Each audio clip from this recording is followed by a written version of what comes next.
الذي لا يبلغ مدحته القائلون ولا يحصى نعماءه العاطون ولا يؤدي حقه المجتهدون الذي لا يدركه بعض الهمم ولا يناله غوص الفتن ثم الصلاة والسلام على سيدنا ونبينا ومولانا أبي القاسم محمد صلى الله عليه وآله وسلم وعلى أهل بيته الطيبين الطاهرين المعصومين المنتجبين المنتخبين ولعنة الله على أعدائهم أجمعين من الآن إلى قيام يوم الدين. أما بعد فبسم الله وبالله ثم بذكر ولي الله.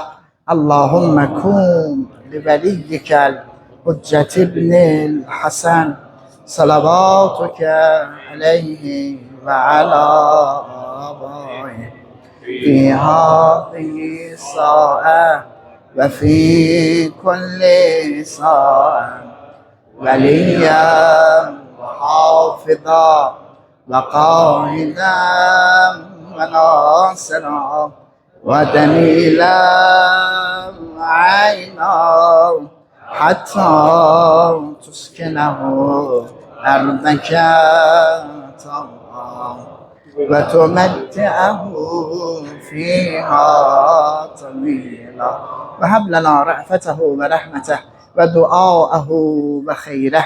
اللهم عجل لوليك الفرج. السلام عليكم ورحمة الله وبركاته. Allaha həmd və sənalar olsun şiddətli şəkildə yenə bizə qismət elədi bu müqəddəsin məclisində iştirak eləməyi. Dəyərli möhtərəmlər, gözəl insanlar, yaxşı qulaq asanlar. Keçən söhbətlərimizdə dedik ki, bir qism alimlər İmam Əcəlallah Fərəcəhu Şərifin kiçik qeyb dövrünü doğulduğu gündən hesab edirlər. Məsələn, Şeyx Müfid kimi.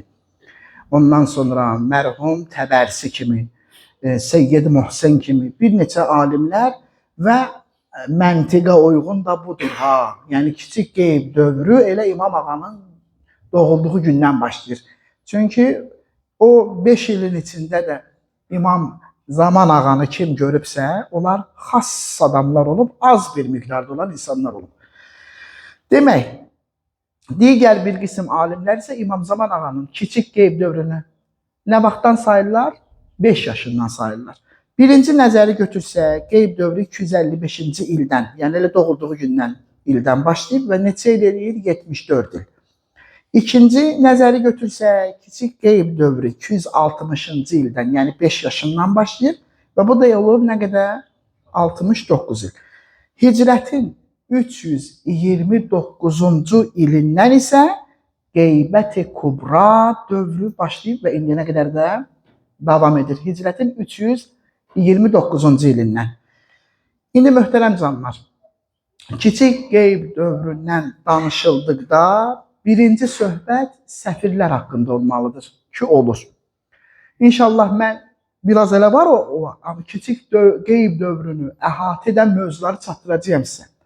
Nə boyda müşküllər, problemlər, indi bax meydana çıxmış bəzi əqidələr, reinkarnasiyaçılar, nə bilim, Qulat əhli və digərləri həmən o kiçik qeyb dövrünün məhsullarıdır. Amma səfirlər, bugünkü söhbətimiz Həzrəti Höccətin mütləq vəkilləri, səfirləri haqqında olacaq. Möminlər, ümumiyyətlə xidmət haqqında danışılsa, xidmət haqqında söhbət getsə, bu səfirlərin qədrini bilmək müşkül və mahaldır. Necə işlər görüblər, necə xidmətlər ediblər. Həqiqət budur ki, Allah işləri vasitələrlə yerinə yetirir. Allah işi tək görməkdən nə edib? Boyun qaçırdır. Allahın sünnəsi budur ki, işi tək görməsin özü. Vasitələrlə iş görər. Nəyə baxsaz görəcəksiniz mütəal Allah bəzi istisnaları çıxmaq şərti ilə Allah təbarək və təala bütün işləri vasitələrlə yerinə yetirir. İnsan canını alır vasitə ilə, məsələn mələk vasitəsi ilə, yeri göyü yaradır mələk vasitəsi ilə. Ondan sonra küləyi idarə edir mələk vasitəsindən, fəsilləri dəyişir mələk vasitəsindən, vəlilərə, höccətlərə xəbər göndərir mələk vasitəsindən. Əla əyyihalin vasitələrlə işi yerinə yetirir, vasitələrlə. Mən cürət edib deyə bilərəm ki, bu dörd vəkil olmasaydı ki, Allah işi vasitələrlə yerinə yetirir, Bu 4 vəkil olmasaydı, nə sən İmam Zaman tanıyırdın, nə mən. Aləm dəymişdi, din də sıradan çıxmışdı. Görün necə işlər görüblər möminlər. Axırda, söhbətimin axırında lakanik formada onların yerinə yetirdiyi fəaliyyətləri sizə çatdıracağam. Həqiqətən iş görmək buna deyərlər. Həqiqətən Allahın o din, o dövrdə, o çətin zamanda, telefon olmayan vaxtda rabitə qurmaq, əlaqə saxlamağın çətin olduğu bir zamanda pilus, gizli, özlərin gizli saxlamaq məcburiyyətində və pilus, onların da nümayəndələri var idi də, onlar da özlərini gizli saxlamaq şəraiti altında İmam Zaman ağanı bütün İslam coğrafiyasına yaydılar. Varlığını yaydılar, müdafiə elədilər və indi dərslərə gələnlər bilirsizlər, İmam Həsən Əskəri əleyhissalatü vəssalam dünyasını dəyişəndə necə çətinlik yaranmışdı. Həqiqətən də bir qədər insanlar çaşmışlar ki, məsələn, Cəfər-i Kəzzab, 12-ci İmam Cəfər-i Kəzzabdır. Əla əyyi halin bunların qarşısında durmaq, yaymaq, özdə söhbətlər cərəyan tapır. Samirrada, Şiyyənin mərkəzidir Samirra, yox. Samirra, güvəli gedə Bağdada xəbər çata, ondan sonra gedə Mədinəyə xəbər çata, gedə Xorasana, Reyyə, Tehrana ki, Şiyyələr buralardaydılar da, uzaq məntəqələrdə, amma onların əziyyətləri, onların çətinlikləri, onların başına gələn o çətinliklər axır onlar hədəfə çatdırırlar ki, qeybət-i kubra başlaya bilsin. Bilirsiniz, qeybət-i kubraya qədər ötürüb mərhələni çatdırmaq lazım. Hamı bütün mövzulardan xəbərdar olsun ki, qeybət-i kubra başlaya bilsin. Qeybət-i kubra çətin dövrdür də. İmamdan tamamilə insanlar vücudu ilə imamdan qət olurlar. Kiçik qeyb dövründə xüsusi nümayəndələr var idi ki, müxtəlif coğrafiyalarda yaşayan şiyyələr ilə imam arasında rabitə qururdular. Əntiqə qulaq asın sən Allah. Onlar xalqın məktublarını, suallarını, mallarını, hədiyyələrini imama çatdırır, həzrətin cavablarını əldə edib xalqa təzədən çatdırırdılar. İndi bu nümayəndələrlə xalq arasında bilənlər bilir, dərslərə gələnlər bilir. Nümayəndələrlə xalq arasında imamın rabitə qurması məsələsi haçandan başlamışdı? Nə vaxtdan başlamışdı? İmam Cavad əleyhissalatu vəssalamın vaxtında şəbəkə qurulmuşdu, qurulmağa başlamışdı. Niyə?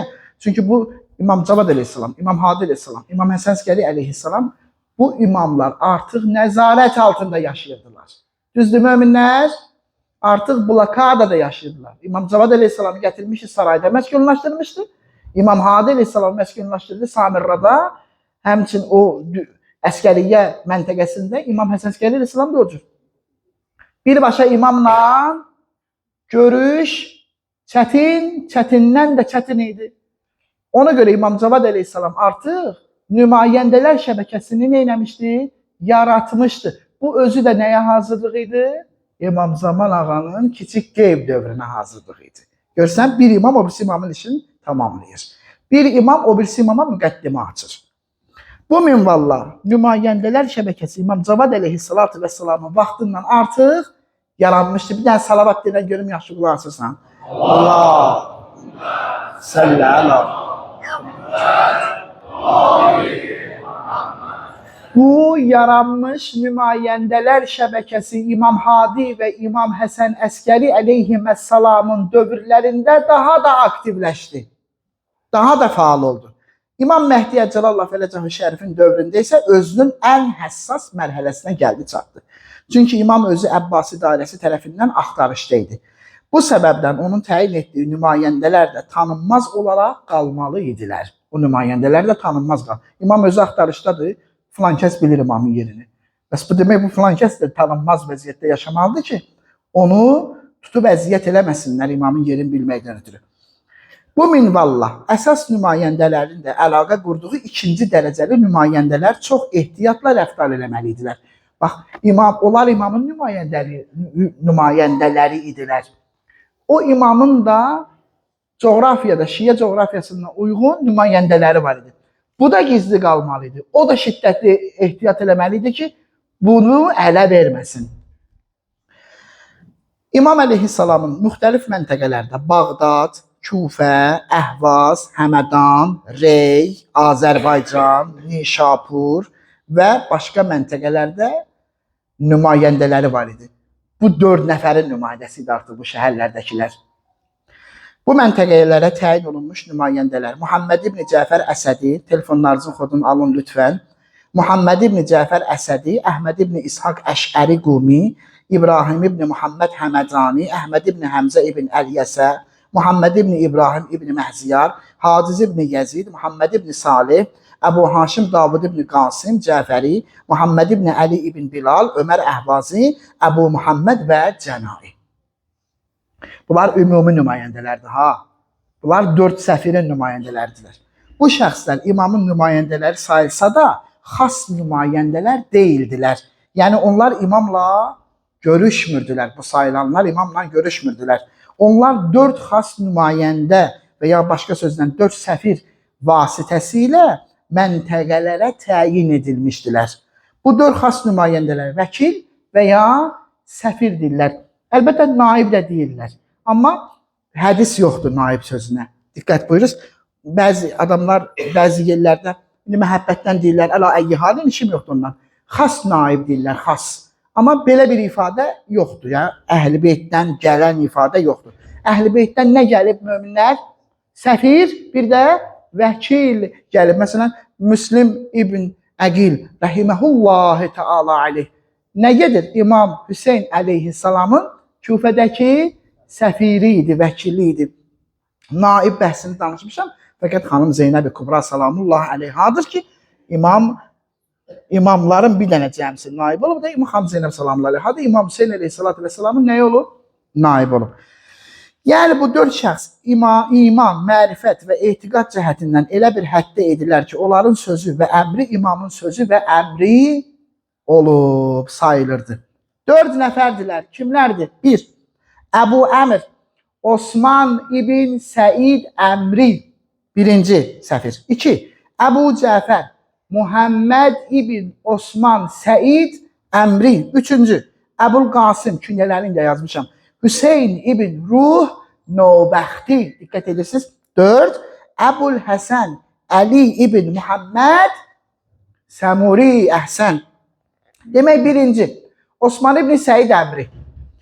O, bütün dini fəaliyyətlərindən qulaq asın. Bilməyənlər xülasən mütləq diqqətlə qulaq asın. Görün necə yaşayıblar, necə iş görüblər. Ay möminlər, rahatçılığın içindəsiz. Allah özünüzü ağ eləsin. Rahatçılığın içindəsiz. Özün üçün dur denən ki, mən İmam Zamana belə köməkliklər edirəm. Rahatçılıq içində yaşayırsınız. Nə bilim, vasitələr çox asanlaşıb. Həzrətə kömək eləmək işi rahatlaşıb.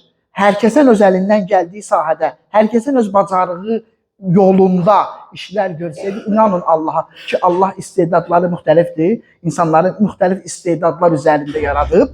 Hərə bir işdən məşğul. Ham müəllimdir, ham həkimdir, ham mühəndisdir, ham məsələn dizaynerdir.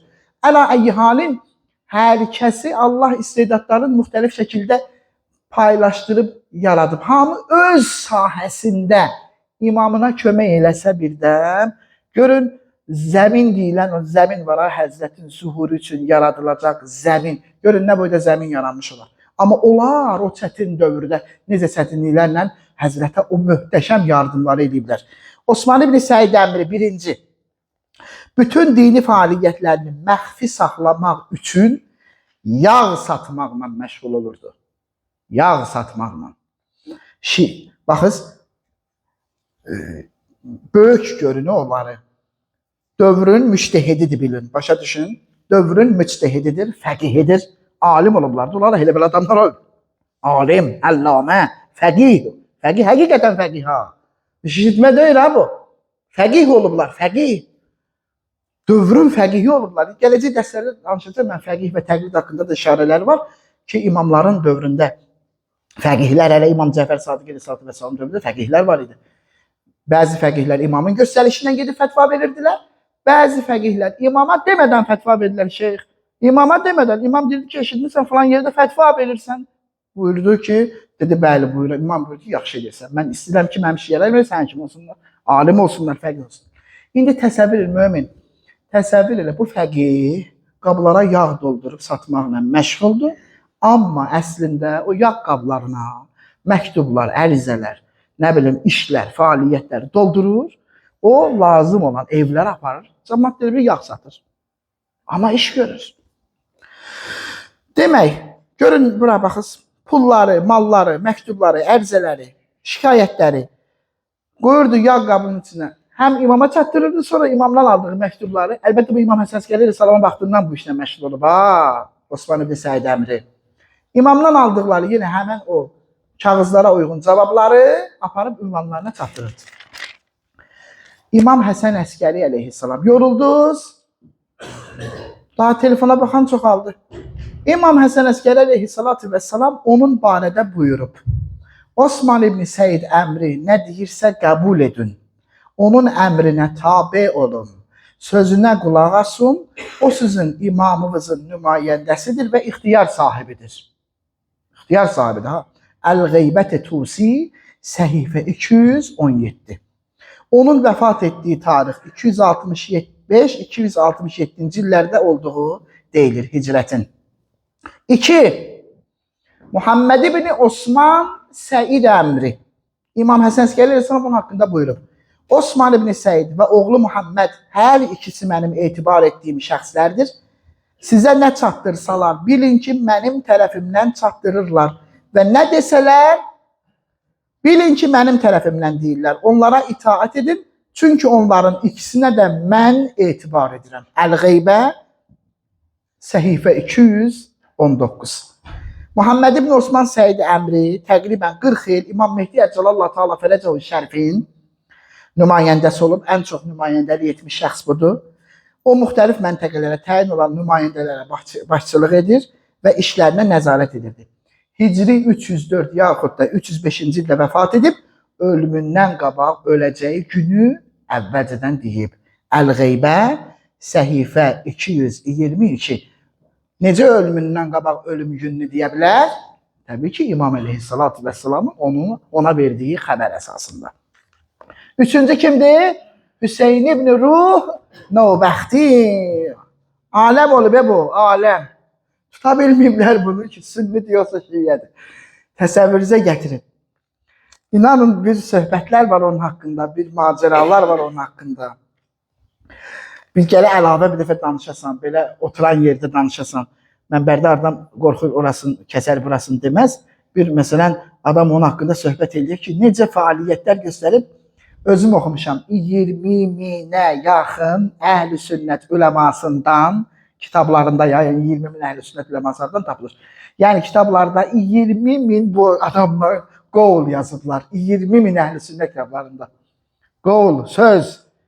Təsəvvür edirsiniz və deyirlər ki, onların etirafıdır. Öz dövrünün ən ələm şəxsi olub. Onların etirafı da. O, öz dövrünün ən ələm şəxsi olub. Demək, Muhammed ibn Osman ömrünün son günlərində şiə böyüklərindən bir dəstəni öz yanına yığır, gedirlər onun yanına.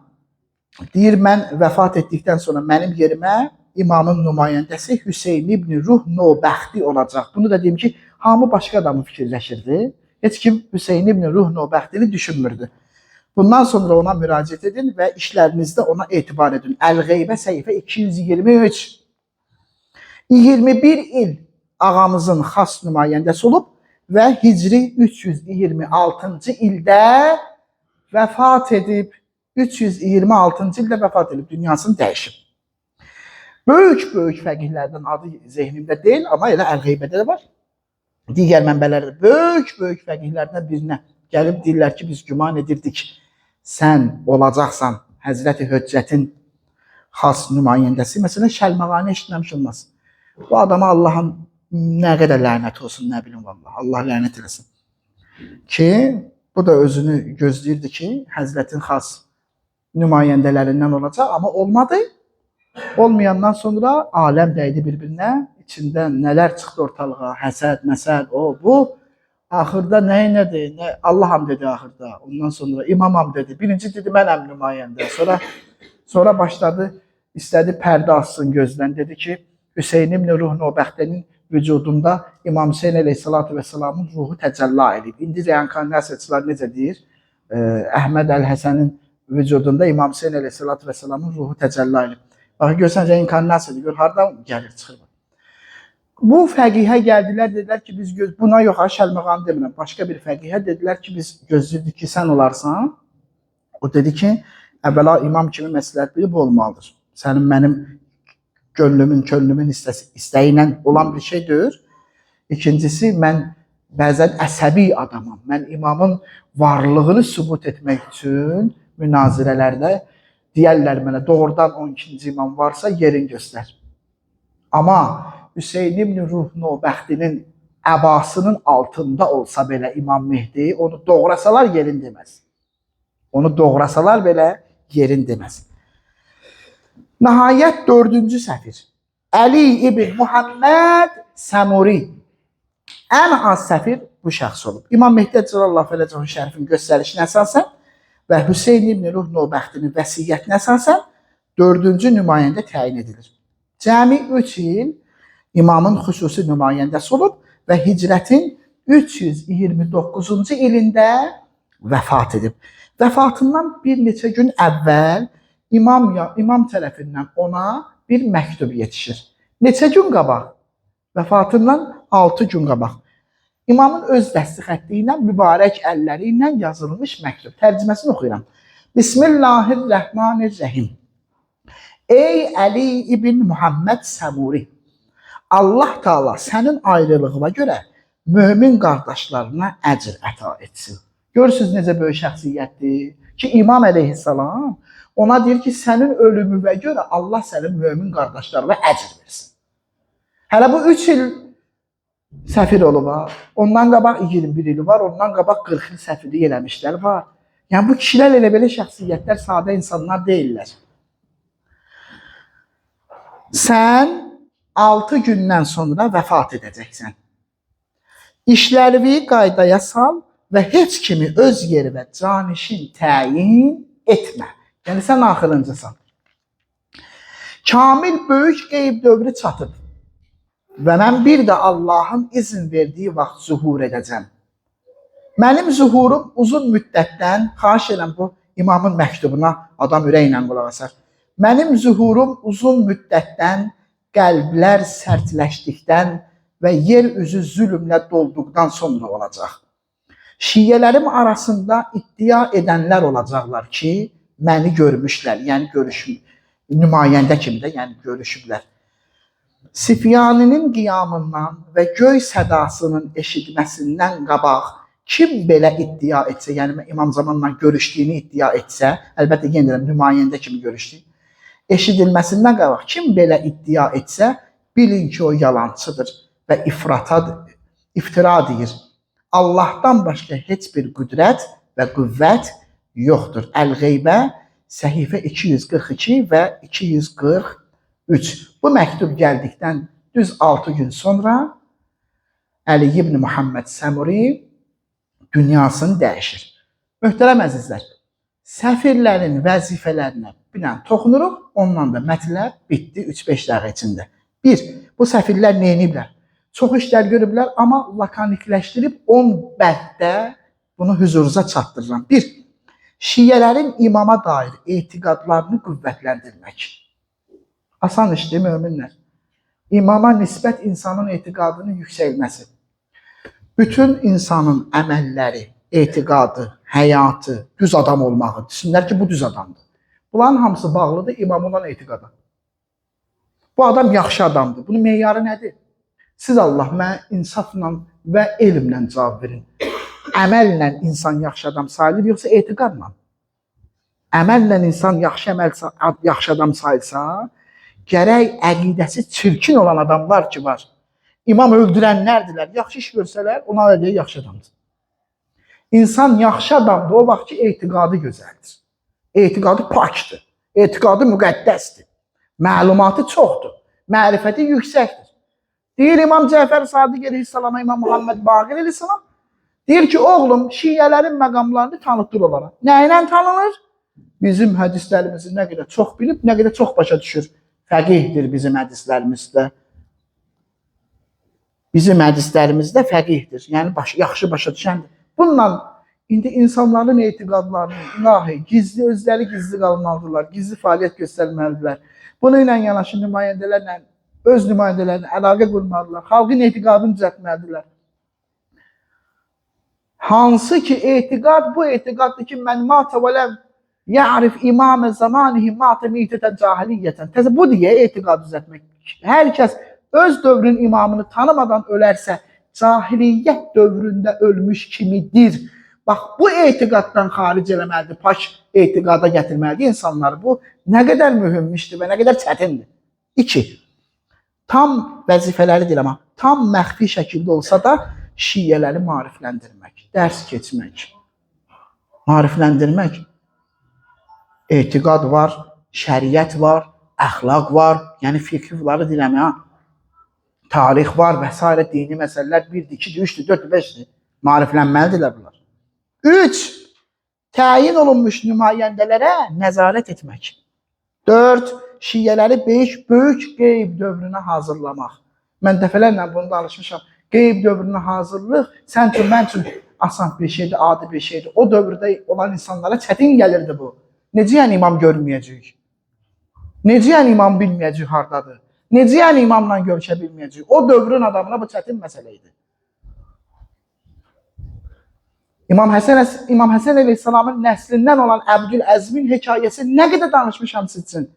Şah Əbdüləzim indi qəbri şərifi Reydədir. İmam Həsən əleyhissalam buyurur, onu ziyarət edən İmam Hüseyni ziyarət eləmiş kimidir. Əleyhissalam. Gör nə məqam sahibi adam. Şəhər gəzir, qış, boran, yay, isti. Ta ki, xəbər versin şiələri ki, hazırlaşın, bir zaman gələcək, biz da imam görməyəcək. O dövrün adamına bu çox çətin idi, bunu başa düşmək, bunu eşitmək. Ən gec görən, ziyarətə gedəndə gedirdi imamla görüşürdü. Bax, ən gec görən. Gedirdi Məkkəyə, qayıdırdı Mədinədə imamla görüşürdü. Həc imamsız kamil olmaz. İmam Sadiq əleyhissalam buyurur ki, həc bizi ziyarət eləməklə tamamlanır. Gedirdi Məkkəyə, qaydanda gəlirdi, məsələn, İmam Hüseynlə görüşürdü, İmam Zeynalabdinlə görüşürdü, İmam Baqirlə görüşürdü öz dövrlərində, aleyhissalam. Bu çətin məsələ idi. Ən gec görüşən deyirdim, ildə bir dəfə həccə gedirdi, onunla gəldi, imamı ilə görüşürdü. Cəmaatı hazırlamaq qeyb dövrünə. Çətin məsələ idi. Bu səfirlərin vəzifələrindən biri də buydu. 5. İmam Mehdi Əcəlallah Fələcəhu Şərifin yerini və adını gizli tutmaq. Adını haram edib Əhlibeyt adını çəkmək. Böyük fəqihlər, əksər fəqihlər demək olar ki, hamısı indiyənə qədər deyirlər ki, onun öz adını çəkmək haramdır. Həmin hədis məbnaları həmin hədislərdir. Ən yüngül deyənlər də deyirlər ki, onun əsl adını çəkmək məkruhdur. 6. İmama məxsus şər'i vergilərin toplanıb paylanılması, yerlərinə çatdırılması, xumus və digər məsələlər. 7. Fiqhi və əqidəvi suallara cavab vermək. Hədislərdə qeyd olunur, bir insan bir şəri suala cavab verəndə və ya bir insanın bilmədiyi, əlbəttə şəriyə bağlanmalıdır da, indi elə suallar var ki, Newton neçə yaş var, o sualın cavabını verən o sahibi yazılmaz. Şəri suallara, məsələn, insanların problemlərini həll edən suallara cavab verdikdə bir insan, yerdə nə qədər qum dənəsi var, onun sayı qədər o adama savab yazılır. Heyvanlar və insanların duası o adama yetişir. Mühüm məsələdir. Bax, bu imamın bu nümayəndələrin vəzifələrindən biri fiqhi və əqidəvi suallara cavab verməkdir. 8. İmamın nümayəndəsi olduqlarını iddia edənlərlə mübarizə aparmaq. Bir ondan yuxarı adam deyib, imamın nümayəndəsi olduğunu deyib. Ondan yuxarı adam var, inanırsınız. Bu ondan yuxarının da 9'u təfvizə etiqad edənlərdir. Təfviz. Allah yaratdı, hər şeyi imamın öhdəsinə qoydu. Təfviz, müfəvvizə. İmam Rıza əleyhissalatu vesselam buyurur ki, cəbr eləyən, cəbrə düşənlər kafirdir, təfvizə düşənlər müşrik. Nə qəşəngdir, yapışır onlara. Allah yaratdı, Əhl-i-Beyt əleyhissalama həvalə elədi hər şeyi. Mütləq ruzi verən, mütləq yaradan, mütləq icad edən hamısını Əhl-i-Beyt əleyhissalam. Ki, onların dərsi gələcək cəmaat. İnşallah, adam gərək sağlam əqidə ilə dünyadan geçsin. 9. Xalqla imamın rabitəsini gücləndirmək. Biri var, əl çatandır, gedib görüşə bilirsən. İndi ay mömin. Bir də var, görmürsən. Görməyə ondan rabitəni gücləndirmək. Bu gör nə qədər çətindir. O dövr üçün lap çətin idi. Lap çətin. Təsəvvür etmirdilər belə şeyi. Başa düşmürdülər. Anlamırdılar. Çətin gəlirdi. Necə yəni görməyim mən onu? Necə yəni görməyim? Mühasirədə, ondan sonra o düşərgədə yaşayanda belə nəzarət altında olanda belə bilirdilər ki, məsələn, filan ev imamın evidir. Başa düşürsünüz? Heç olmasa görə bilməsələr də bilirdilər o ev imamın evidir. Düzülürdülər bazarda, küçədə, İmam Həsənski əleyhissalam xəbər göndərirdi ki, bayırda mənə salam verməyəsiniz ha. İmam bilir ki, sabah çıxacaq bayıra, ya neçə saatdan sonra çıxacaq bayıra. Məktub göndərirdi onlara ki, yolda məni görsəz salam verməyin ha. Heç olmasa salam verə bilməsələr belə görürdülər də. Bildiniz, öz imamlarını görürlər. Onlara çatmırdı, başa düşmürdülər ki, necə yəni görməyəcək imamı. Buna hazırlamaq idi səfirlərin işi. 10 Məhdəviyyətlə bağlı məlumatları şiyyələrə çatdırmaq. Məhdəviyyəti əhatə edən bütün mövzular. Onun uzun ömürlü olmağı, qeybət-i suğrası, kubrası, ondan sonra yaşının çox olması, ona dair olan şək şübhələr, zuhurun əlamətləri və s. Bu məlumatları xalqa çatdırmaq. Məhdəviyyət qədər, hər dəfə dediyim ifadədir, Məhdəviyyət qədər Əhl-i Beytin öz içində, Peyğəmbərdən başda, İmam Həsən Əskəri əleyhissalama qədər, Əhl-i Beytin öz içində Məhdəviyyət qədər aktual mövzu olmayıb. Dəhşət aktual olub. İmam əleyhissalam dünyaya gəlməmişdən 100 illər qabaq İmam Zaman ağanın qeyb dövrü haqqında, zuhur əlamətləri haqqında kitablar yazılıb. İmam Səccad əleyhissalamın sahabəsi, İmam Baqir əleyhissalamın sahabəsi, İmam Kazım əleyhissalamın sahabəsi kitablar yazılırlar. Yəni o qədər çox olub. Həzrəti Əli əleyhissalamdan sonra haqqında ən çox hədis olan imam Mehdi Əcəlallah Teala Fərəcəhu Şərifdir. Və ayə də olan İmam Əli əleyhissalamdan sonra haqqında ən çox ayə olan imam Mehdi Əcəlallah Teala Fərəcəhu Şərifdir. Ən azı Seyyid Haşim Bəhrani deyir ki, 120 ayə var, ən azı. Seyyid Baqir Sədr deyir ki, 265 ayə var. Kur'an'ı deyəsən daha çox ayə zikr edib ki, birbaşa aiddir ya. Bir var, ayə var, elə ayə var imama, ümumiyyətlə imama aiddir. Onun içində İmam Mehdi də var, o heç. Bir də var, birbaşa İmam Mehdi Əcəlallah Teala Fərəcəhu Şərifin özü. Necə ki, Seyyid Haşim Bəhrani'nin kitabı da tərcümə olunub, ənəmli alıb oxuyan adamlar, siz bilirəm siz. Kitabla durub, kitabla qalxıb yatan adamlar almış sonunda görmüşsünüz ki, o kitab tərcümə olunub Azərbaycan dilinə. Ənəmli inşallah bir gün qismət olar, alarsınız ki, görərsiniz nə qədər ayə İmam Zaman ağaya aiddir. Oturarsan yuxuya da girməz ki, bu ayə İmam Zaman ağaya aiddir. Görsün İmam Cəfər Sadiq əleyhissalam deyib ki, hə, bu doğrudandır, bu ayə İmam Sadiq İmam Zaman Əcəlallah Fərəcəhu Şərifə aiddir. Adama nə qədər ləzzət edir. Məsələn, deyir ki, harada olursunuzsa olun, Allah sizin hamınızı bir yerə yığacaq. Oxuyursan ki, bu İmam Zaman ağanın 313-ünə aiddir. İmam Əli əleyhissalam deyir ki, yatdığı yerdə yoxa çıxacaq. İmam Sadiq əleyhissalam deyir ki, dama çıxanda yoxa çıxacaq. Bir də görəcək ki, rəzvadadır. Əlin qoyub imamın əlinin içinə. Beyət edir. Ayələr, bu Quran ayələr. Əhl-i Beyt açıqlama verməsə, o Andreylər başqa cür açıqlama verəcək. Ona görə təfsiri gələ kimdən öyrənirsən? Birbaşa Məsum əleyhissalatu və salamın özündən. Ki, bulan fəsəlu əhlə zikri in kuntum la ta'lemun. Bilmədiyinizi zikr əhlindən soruşun. Bu zikrə yəsi var da bunun. Bunun öz yəsi var da. Bu zikr əhli deyilənlər var da. Əlləzi, hansı ki, onların bəl ayatun bəyyinatun fi suduriləzinə utul elm. Bu ayənin açıqlamaları sinəsi elmlə dolu olan adamlardır.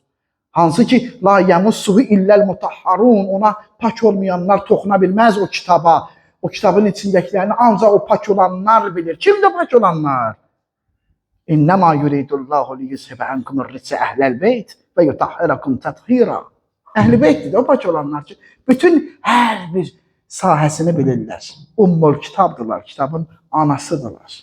Allah Teala bizi Əhl-i Beyt əleyhissalamdan ayrı salmasın. Dövrün imamına şiddətli yaxınlaşanlardan qərar versin. Amini çox ucadan dedilər ki, yəni çox danışdım bugün. Allah bizi az danışıb faydalı danışanlardan qərar versin inşallah. İlahi zamanı imamının zuhurunu təcil elə. Bizi gözləyənlərindən, dostlarından, yar-ı ənsarından qərar ver. Nazənin qəlbini bir sərəflərdən şad elə. Kulluğuna çatmak saadetini bizlere nasip eyle. İlahi Tebareke ve Teala onun zuhurun tecil eyle. Bismillahirrahmanirrahim. Allahümme kun li veliyyikel Hüccet ibnil Hasan salavat aleyhi ve ala âbâ fi hâzihi saat ve fi kulli saat veliyen ve hafiden ve kaiden ve nasiran ve delilen ve ayn hatta tuskinahum ardake tav'a ve tumetta'hum fiha tabila برحمتك يا أرحم الراحمين اللهم صل على محمد